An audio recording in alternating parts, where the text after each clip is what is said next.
सुबह के 4:30 बज रहे हैं। बहुत ये सुबह सुबह इसे नहा, हे भगवान, इसमें सब मेहनत खराब हो जाती है।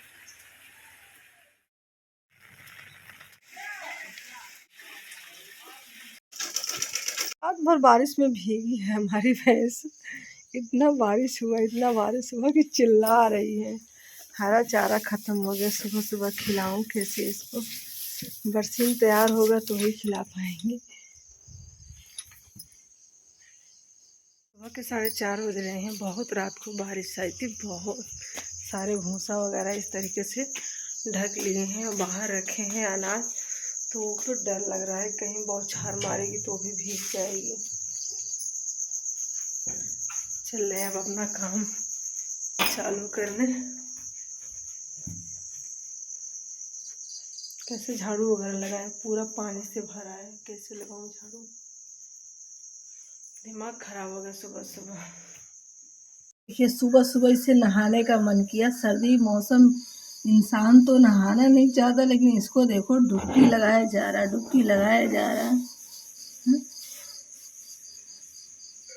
और ये भी आ गई है, इसका तो कोई बात नहीं, लेकिन इसको देखो।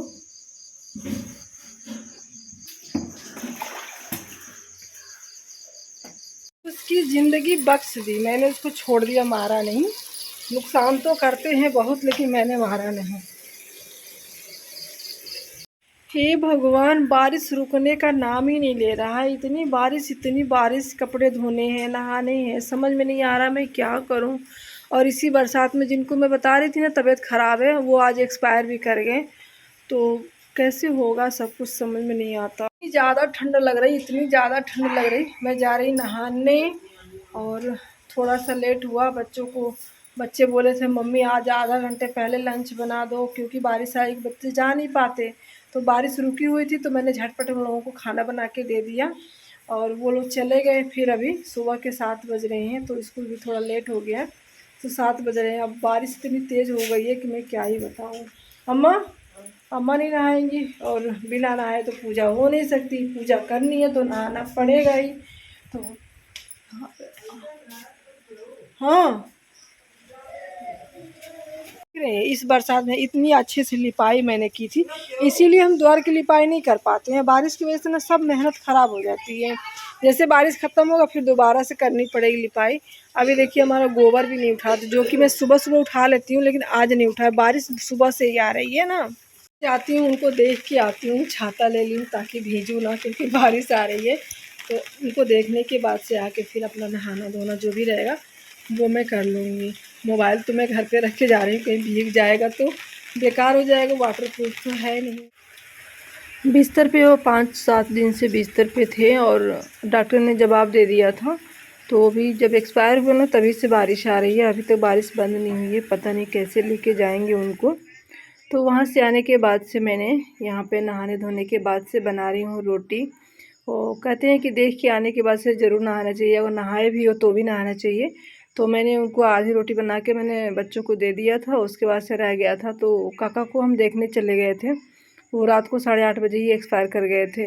तो अभी सुबह जस्ट मैंने सुना, जैसे सुना मैंने सब काम छोड़ के हमने कहा चलो उनको देख आते हैं, उसके बाद से आएँगे फिर रोटी बनाएँगे, फिर खाना बनाएँगे। तो ये सारी रोटियाँ बच गई थी। तो मैंने स्वेटर भी पहन ली और यहाँ पे शाल भी ओढ़ ली, क्योंकि ठंड बहुत ज़्यादा लग रही है। मैंने भीग के कपड़े धो लिए और देखिए अभी मैंने मच्छरदानी हटाई है। यहाँ पे बिस्तर भी सही करना है, तो उससे पहले मैं वीडियो अपलोड करने की तैयारी कर लूँ, नहीं तो वीडियो आप तक नहीं पहुँच पाएगा। वीडियो अपलोड हो जाएगी उसके बाद से मैं कुछ करूँगी। तो इतनी ठंड लग रही है, बिना रजाई ओढ़े काम नहीं चलेगा। और चलते हैं, थोड़े से ब्लाउज सीने हैं, तो ये वाला काम मैं निपटा लेता हूँ मोबाइल वाली, उसके बाद से मैं चलती हूँ तो वो काम कर लेती हूँ सिलाई वाला। 3 बज गए लेकिन बारिश नहीं बंद हुई। बच्चों को लेके जा रहे हैं छाता, 3 छाता लेके लेने जा रहे हैं। 2 तो मैंने यहाँ पे ले लिया और 1 मैंने लगा लिया है।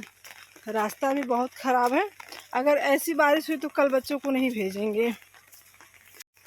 देख सकते हैं रास्ता भी बहुत कितना ख़राब है, देखिए यहाँ पे। बरसात के दिनों में ना गांव की लाइफ ना बहुत बुरी हो जाती है, घर से बाहर निकलना मुश्किल हो जाती है। तो आप लोग देख ही सकते हो दिक्कत कितनी होती है, क्योंकि रोड भी कच्ची होती है ना, बच्चे भी स्कूल से आने जाने में उनको भी दिक्कत होती है। तो इस तरीके से बरसात जब का मौसम होता है, तो ये सुबह का गोबर ऐसे पड़ा था, तो इतनी तेज़ बारिश हो रही थी कि मैं उठा नहीं पाई थी, लेकिन हमने सोचा ये कब तक रहेगा, अच्छा नहीं होता। तो फिर हमने सोचा चलो अब इसको उठा लेते हैं और थोड़ा भीग लेंगे। अच्छा बहुत तेज़ बारिश आ रही है, आप लोग देख सकते हैं बारिश तेज़ आ रही है, लेकिन बारिश में भीगते हुए बच्चों को लेके आई और फिर मैं अपने कामों में लग गई। तो विलेज लाइफ ना रेनी सीजन में थोड़ी सी ख़राब हो जाती, ख़राब नहीं बहुत ज़्यादा ख़राब होती है, हर चीज़ की दिक्कत हो जाती है। मार्केट पास नहीं होता, मार्केट जाने आने में दिक्कत, घर से बाहर जिनके यहाँ शौचालय नहीं है उनको बाहर आने जाने में दिक्कत, मतलब हर तरह के जिनके पास जानवर हैं उनको खिलाने पिलाने और बांधने की दिक्कत, हर तरफ से दिक्कत ही दिक्कत होती है।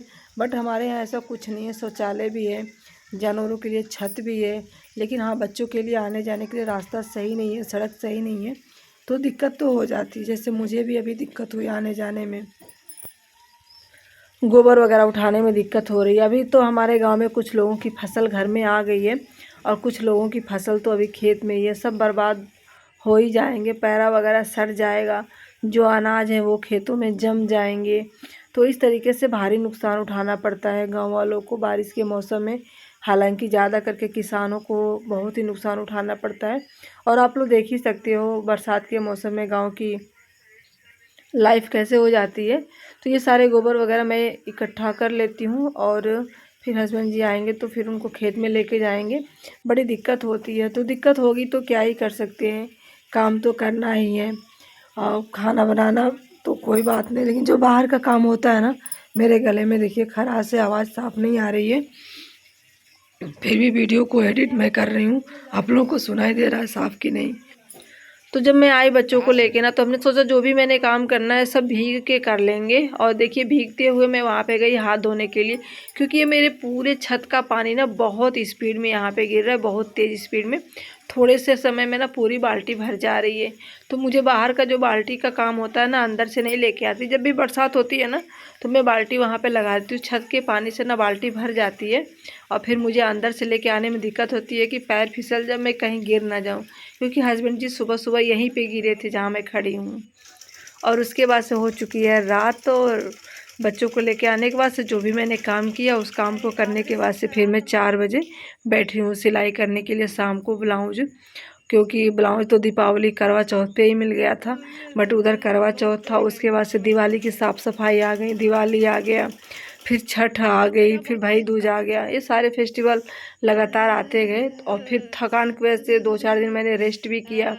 तो फिर वो अचानक से आए कहीं कि मुझे ब्लाउज चाहिए, मुझे कहीं जाना है, तो हमने कहा चलो सिल के दे देते हैं। तो वो मैं बैठी हूँ रात को सीने के लिए, कंप्लीट होगा तो ठीक, नहीं होगा तो अगले दिन इसको हम कंप्लीट कर लेंगे।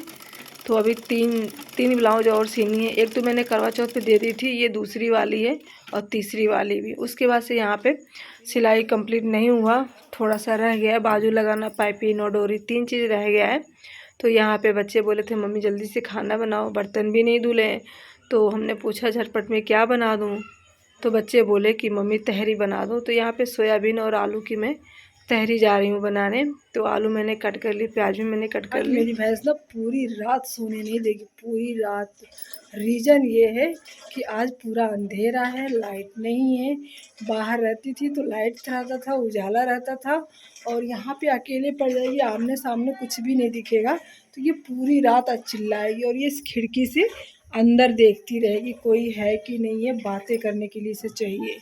अभी पानी पी रही है, पानी नहीं पी रही थी, इसे लग रहा था रोज बाहर बांधते थे ना, जब स्पेस बदलती है ना, तो अभी रात को बाहर ही रहती थी, आज अंदर बांधेंगे तो पूरी रात परेशान करेगी। तो यहाँ पे बनाई है शाम को मैंने तहरी, सिलाई करते करते मुझे लेट हो गया तो मैंने बना ली तहरी, सबको देते हैं, सर्व कर देते हैं। अच्छा तो पहले अपनी थाली लगा ले, अभी हाथ जल जाता तो। चम्मच लाओ, सबको तो पानी दे दो, किसी को थाली और चम्मच मत बजाया कर, जिनका मिलेगा खाना, खाना दो, खाना दो, खाना दो, जिनका को सबसे पहले चाहिए।